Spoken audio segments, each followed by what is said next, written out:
Hey guys, welcome back to yet another video. Today we are talking about what is possibly my new favorite camera for vlogging, for content creation, for YouTube, TikTok. If you want to start making better videos online, you want to graduate from using your cell phone, I think I have the camera for you, and it's like the perfect camera. Let's dive into it.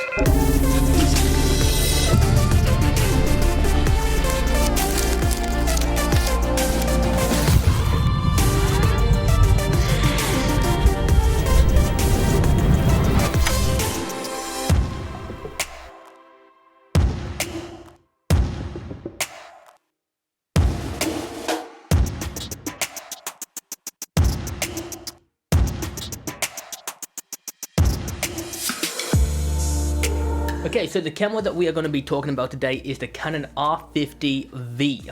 The R50V, which is their vloggers dedicated camera, where this was like designed for the YouTube, social media, content creator in mind. This is the camera that Canon is putting forward into this space of all of other cameras that are designed for social media and content creation. What has Canon brought to the party, and why will I actually might be picking one up after I have to return this to Canon? Let's talk about it. Alright, so one of my first cameras I picked up for YouTube was the Canon M50. Now the M50 is a great camera and I loved it to bits. I loved how small it was. The form factor of the Canon M50 was phenomenal. The image quality was amazing, especially for the time. I think it came out in 2018, but since then I have now, graduated and picked up better skills, better cameras, better lenses, just bigger equipment, and as a professional photographer and filmmaker, I just happen to have access to these bigger cameras and all this sort of stuff. So the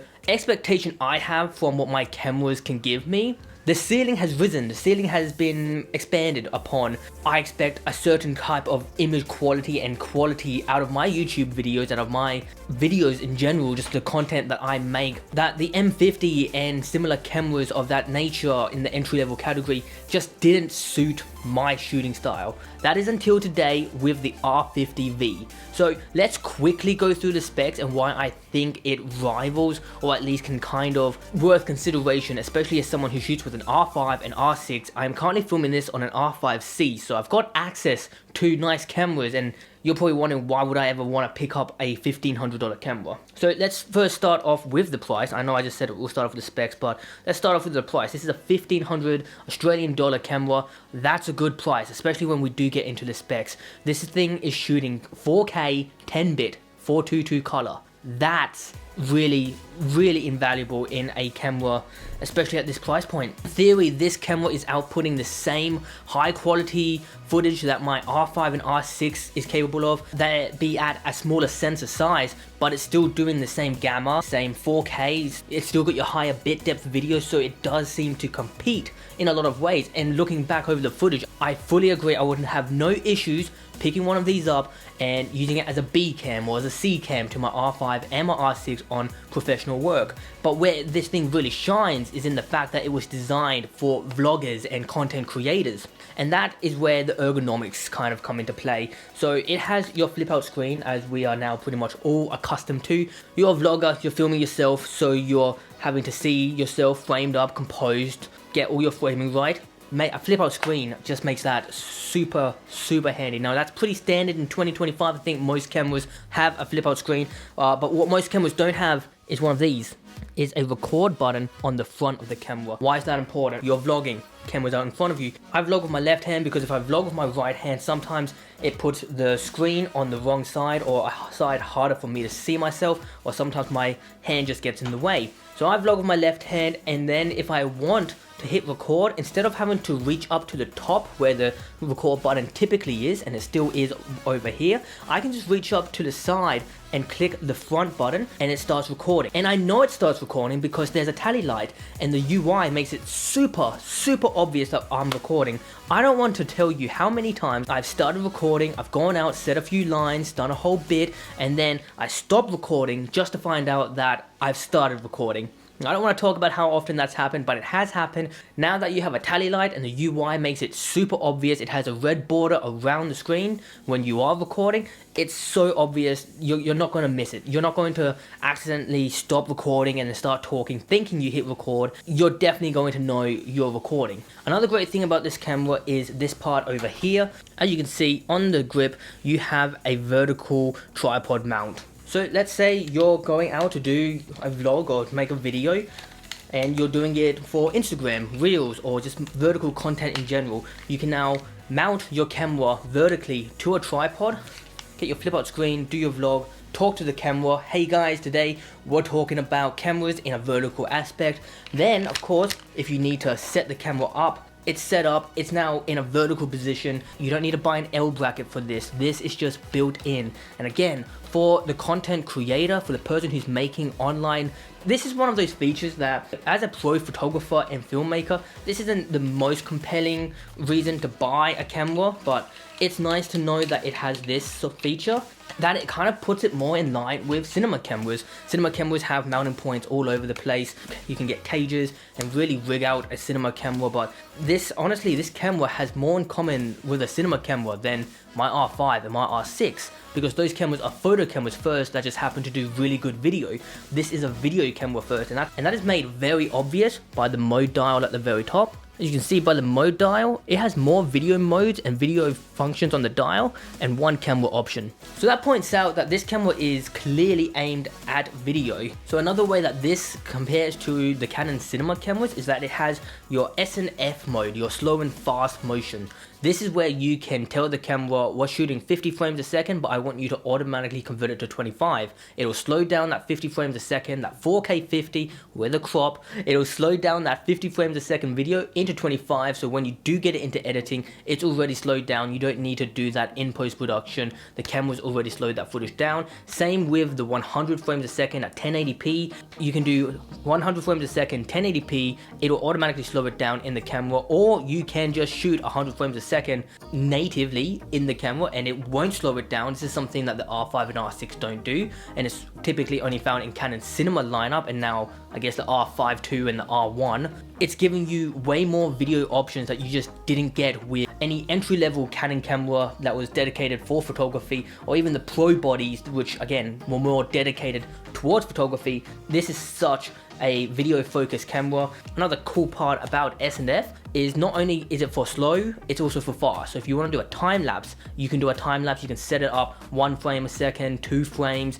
5 frames. There's a few options in here. Vipop, why are you getting so excited about a time lapse function? I have a time lapse functionality in my R6, my R and my R5. However, it records it in a standard picture profile. I can't record time lapses in log. I can record a time lapse in log using the S and F. It's a small thing to get excited about, but you just get so much more dynamic range with a log profile, and I'm so happy that it's in this entry-level mirrorless camera. It's just one of those features that I'm just really happy they didn't leave out, especially in 2025. People want to make better looking content, and the best way to get better looking content is to shoot it in a flatter picture profile. Learn how to color grade, learn how to color correct and properly grade your footage. That's what's going to separate this footage aside from any 4K footage, because my phone can shoot 4K, the R50, the M50 can shoot 4K, but they didn't shoot it in a log profile with as much color data and as much dynamic range, because you get way more dynamic range using a log profile. I'm just really happy that it's in this here entry-level mirrorless camera. Now, one of the downsides to the M50 was that when you shot 4K, it was not using Canon's dual pixel autofocus, it was using contrast-based autofocus. I'm happy to report that the R50V is now shooting 4K with the dual pixel autofocus, which means it has that super fast snapping autofocus that we have come to love and expect from a Canon camera. This has the same, I'm gonna say it has the same autofocus as the R5 Mark II and the Canon R1. Why do I say that? Because this has people priority registration autofocus. What does that mean? I can snap a photo of me or someone else that I want the camera to prioritize in autofocus, and when it sees my face, it'll prioritize my face to be in focus opposed to one of my friends. If I'm out vlogging, if I'm filming a video with someone else and I want it to be, you know, focused on me, because let's be honest, it's my channel, you probably want the camera to focus on you. You can snap a photo of you, tell the camera you're going to prioritize this face whenever it's in the scene, and the camera will do just that. If it sees you, it will prioritize your face to be in focus opposed to anyone else, and that helps when you're just vlogging out and about. You are out in public, you're vlogging, and all of a sudden, you know, other people are entering the frame, but you know, you don't want the camera to focus on them because you know, just passing by, that might be a distraction. You want the camera to focus on you. So if the camera sees your face, it's going to focus on you, and that's really cool. I wish that was just brought to a firmware update for my R5 and R6, but it's probably not going to happen, especially considering those two cameras are kind of old now, all things considered. It's got other nice ease of use comfort features, such as a timer when you start recording. So here we go, I'm going to hit record, but it's going to have a delay.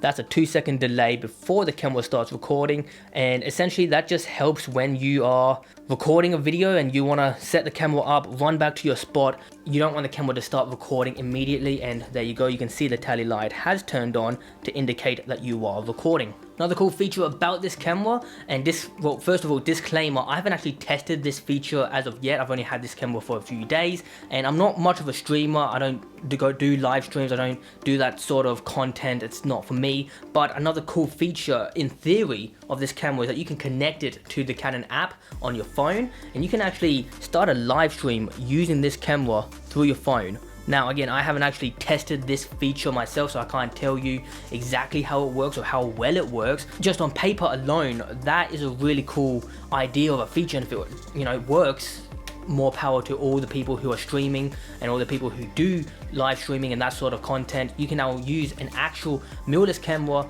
with and put on a nice lens and get a really nice looking, get nice footage for your stream using an actual camera with a bigger sensor. You might be thinking, that sounds great and all, Vipop. I'm glad that you're happy that it has log footage, but I am not a filmmaker. I don't want to have to learn how to color grade. I don't want to have to learn how to shoot in a log profile and then bring it back and use LUTs. I don't want to have to do that. Is this camera still going to be a good camera for me? Well, yes, of course. It still shoots in a standard picture profile. So something that Canon has added for those who don't want to learn how to color grade or don't want to have to deal with log footage is these new color filters. And these color filters are really cool. I'll cycle through a few different ones, and as you can see, it just changes the look of my footage just straight away. So you don't have to mess around with having to shoot log, or you don't have to settle for the standard and the vivid and the different standard picture profiles that every camera has come with for decades. Essentially, you can change the color profile, color look straight in camera, get into your editing software, and it's basically color graded with a moody, a punchy, a warm, vibrant, cold, different look that you decide in camera. That's amazing. That's so nice. I found my favorite color filter already. It is the teal, what's it called? Pale teal and orange. Pale teal and orange is my favorite look, and if I was to pick this up, I would probably shoot in that picture profile, that color filter, things I don't want to have to color grade, like a Instagram reel. I don't want to have to color grade that. That's just extra effort on my half that I don't feel like is necessary, unless I really want that dynamic range, maybe. But these color filters are really cool. The color filters are available when you shoot photos. It's not like they just added that to the video functionality and sorry photographers, you get nothing. No, they added those color filters to photos, so you can also shoot your photos with the color filters and not have to worry about having to edit your photos to get them to look a certain way. You can dial in your color filter, you can dial in your contrast and everything in camera. That way it's just less work in the editing bay. Another thing that they have changed is the menus. So for those who are used to the Canon menus, the Canon quick menu,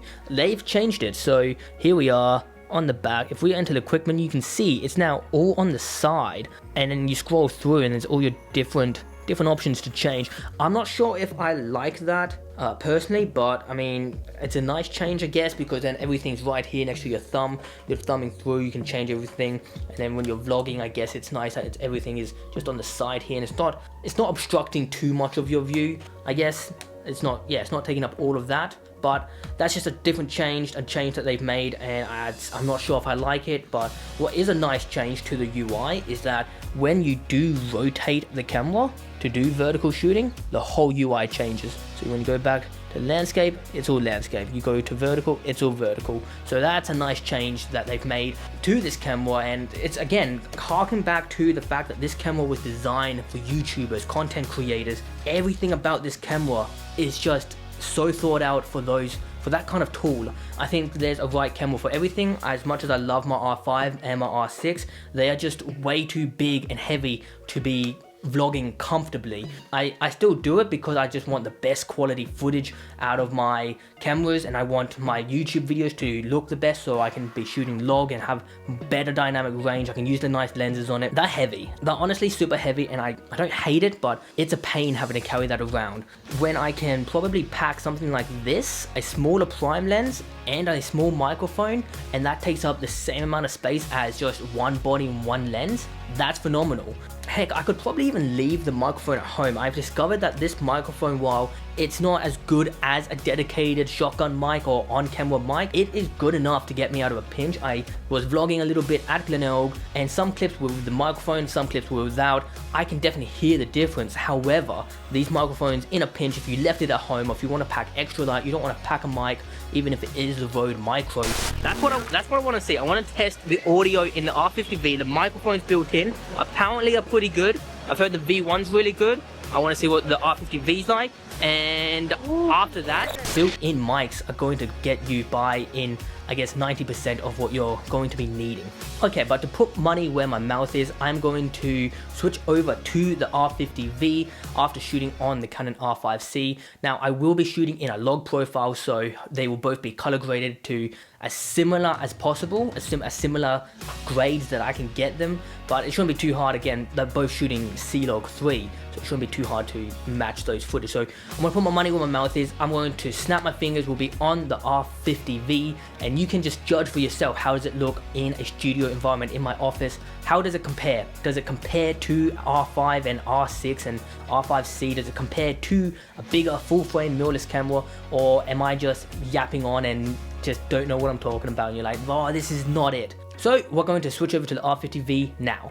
Okay, so here we are on the Canon R50V. How does it look? Now, I am shooting in C-Log, so hopefully the footage does look a little bit nicer than what it would usually just coming straight out of camera. But this is the kit lens. This is the 14 to 30mm lens that comes with the kit. Ideally, this is what the footage is going to somewhat look like. Again, I'm just shooting log, but this is the quality of the footage that's going to come straight out of the box. How does it look? How does it sound? I mean, disclaimer, I am using the same mic, the same lights set up, so hopefully that is all elevating the production value. But hopefully you can see that this camera seems to just can hold up to a cinema camera in some instances, in a lot of instances, in the fact that we're shooting again 10-bit C-Log 422 4K 25 frames a second. That's pretty cool. And again, if you don't like the kit lens like I don't, I'm not a big fan of the kit lens. I think 14 is a little too tight, especially for vlogging. If I'm shooting on an APS-C size sensor, I would much rather an 11 to 218. That way it's more of your 16 to 35 equivalent for that wide angle vloggy look. This is how the image is going to come out straight out of camera. And again, I think it holds up really, really well. Now, it is an interchangeable lens camera. So if you don't like the look coming straight out of the kit lens, you can of course always just take that lens off, swap it out for another one. In fact, I'm going to swap it over to the 24mm. So this is a 1.8 lens, aperture lens, lower aperture lens, prime lens, so it should be a lot sharper. I'm going to swap it out so you can see that you can get really good image quality on even a budget. I say budget, this is like $1,000 for this lens, but I guess compared to the 15 to 35, which is a $4,000 lens, this is kind of budget. So we're going to swap over to that lens now. Okay, so here we are using the 24mm f1.8 lens. How does it look? Hopefully the background just looks a lot more creamier and there's way better depth of field being a 1.8 lens. Now, to be fair, I'm only shooting at f2, but that's still way better than the 5.6 we were just on. And again, still shooting 4K 10-bit 422. This should be like a little bit higher quality, just a bit nicer of a picture, but we can get an even nicer picture by switching over to the 15 to 35, an L series lens. So we're going to switch over to that lens now, and you'll be able to see the full potential that this camera is capable of pushing out, and we're going to do that right now. Okay, so here we are on the 15 to 35. This should look better. This should look way better. I'm using the Peter McKinnon Polar Pro Mist ND filter, so we're getting a little bit of mist also on this here, so it's not as harsh, a bit more. My face should look softer because I'm using a mist filter. So this is the kind of image quality you can get out of this camera, and in fact I'm actually shooting this at 1080p because I'm just that confident that this footage is going to just marry up so well with the other footage. I think I can even shoot it in 1080p, and that's just to show, even though this camera doesn't do 4K 100 frames a second and it has a crop at 4K at 50, I think the 1080p in this camera, it is an amazing contender for videography and vlogging, that I think even the 1080p will look just as good. Well, maybe not just as good, but it will really hold its own. And especially when you consider that this camera being aimed at vloggers and content creators who are uploading these things to YouTube, Instagram and TikTok, most people are viewing these our content, these videos on this thing, on a phone. Most phones don't display 4K, and then services don't even upload in 4K. I think YouTube's the only one that uploads 4K, and Vimeo. But Instagram, TikTok, Twitter, all of these social medias, they compress all of our footage. So having really good 1080p is going to do heaps for you, especially when that footage gets compressed. So not being able to shoot 4K 50 with no crop, or 4K 100, like, yeah, I would like that, but again, in a camera of this price point, I don't think it's a complete deal breaker. I think 1080p is still very serviceable, and you're going to do yourself a favor and save a lot of storage space, because 4K takes up so much space. I hate it. Alright, I'm gonna snap my fingers and we'll finish this review on the R5C. Okay, and we're back on the R5C. How did that look? Was it good? Was it bad? Let me know, comments below. In my opinion, from the brief hands-on and testing I've done in the vlog I made, the R50V looks good. It looks really good. Again, I would have no issues bringing it along as a second camera, as a backup to the R5 and the R6, to have it set up as a B cam if I needed something, because this here records for 2 hours constant. As long as there's a battery inside and as long as, you know, there's memory on the card, it will record for 2 hours, which is, it's phenomenal. Again, it just hits all of the boxes that I want from a video camera that my R5 and R6 just don't fulfill, because they were designed as photo cameras first. They were pro photo cameras that just happen to do really good video. Alright guys, that's it from me. I hope you learned something. Hope you enjoyed the video. Hit that like button if you liked the video, if you learned something new. Are you going to pick up this camera, the R50V? Because I am seriously considering on picking one up for myself. Alright, so hit that like button if you like this video. Subscribe if you haven't already. Have a good morning, evening and night, and I'll see you in the next one.